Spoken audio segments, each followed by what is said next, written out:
Hello, ladies and gentlemen, and welcome back to another AP Environmental Screencast with your AP Environmental Science teacher, Mr. Stano. And when we last left off, we were basically looking at all the interactions that can occur within a community. Now we're going to be looking at kind of the transition or the moving through or the growing of these communities, which is basically known as ecological succession. It's just that gradual change in species composition over a given area. The first one we're going to look at is primary succession. This is the gradual establishment or change of biotic communities in lifeless areas where there is no soil or sediment.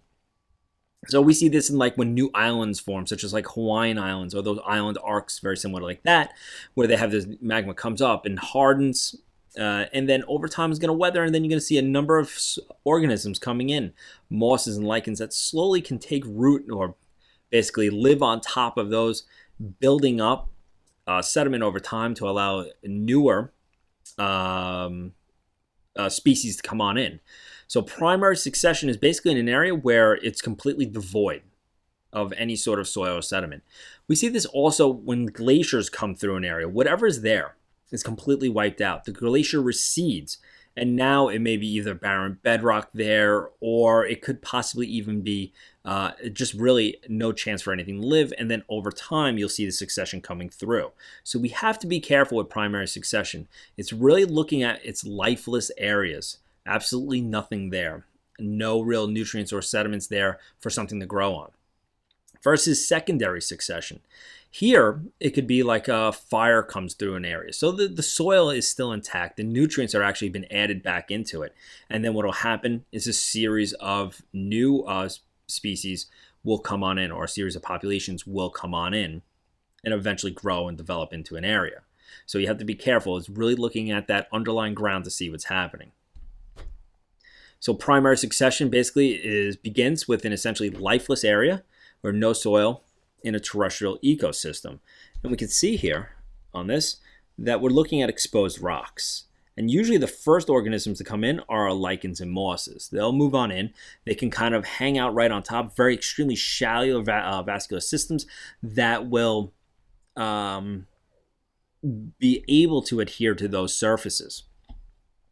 And then what ends up happening is over time, they'll start breaking down that bedrock area or that exposed rock, leaving some sort of sediment for small herbs and shrubs to come on in. And once again, there'll be a continual breakdown of this bedrock, allowing that sediment to build up through chemical and physical weathering processes and biologic activity. What we're getting is a bigger and bigger soil layers or more soil horizons building up over time. And eventually our trees will move in, and then those will change over time too. Depending on the area and climate, it'll be a whole host of different types of trees that come on and to move on in. So it's not set in stone exactly what it is. So just a little closer look at the diagram we're looking at before. And then secondary succession begins with an area that natural community has been disturbed. Like I said, forest fires, possibly floods, really any number of things that'll wipe out a complete area. But the soil, notice in this, the soil is here. We see this a lot with deforestation. Even areas actually in Chicago now, Detroit, sorry about that, where they've built this huge city, then auto industry moves out due to economic problems, and you have a lot of vacant lots. And over time, what people have noticed is that they're coming back with organisms, plant species, tree species moving in. They see a lot of different honeybees coming in now, basically because these vacant lots have been left. No one's doing anything with them. And eventually even developing into wooded areas. So it's pretty interesting what's going on there. And I'll show a small little documentary on that also. Yeah, just taking a look at that again a little bit more closely. We cannot really predict what's going to happen. We have general ideas what happens in areas like on Long Island. It's pretty well documented early on, but still it kind of changes a little bit. We once thought that would also stable climax communities will always be achieved, and that's kind of been pushed aside. We don't know if there will ever be a stable climax community, because what happens is there's always changes, constant changes within the community that it just is not there it just won't. Usually, it's just very hard or not typical for a climax community to be achieved. So it always seems like it's working towards something at some point. Succession involves species competing for things like light, water, nutrients, or space that will basically influence how that whole community changes as it goes along. Living systems maintain some degree of stability through constant change in response to those environmental conditions. So we look at some things like inertia or persistence, the ability of a living system to resist being disturbed or altered. Some are very hard to change, some communities.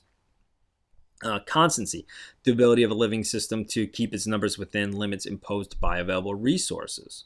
So basically, like if it's light, it'll keep itself in check based on the amount of light that's coming in.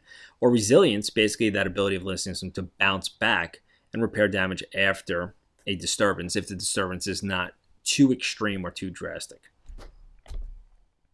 Having many different species appears to increase the sustainability of many communities. So that biodiversity, that species diversity, is usually key within a lot of these systems. And we have noticed that human activities are disrupting ecosystem services that support and sustain all life and all economies, which the whole course is about how humans possibly are disrupting these ecosystem services, but then also some of the good things that we're trying to do and emulating them too. But we do know that we're having quite a big influence on a lot of these communities. And that's it, ladies and gentlemen. I hope you enjoyed this screencast. It's pretty short on ecological succession. That's about it. Take care.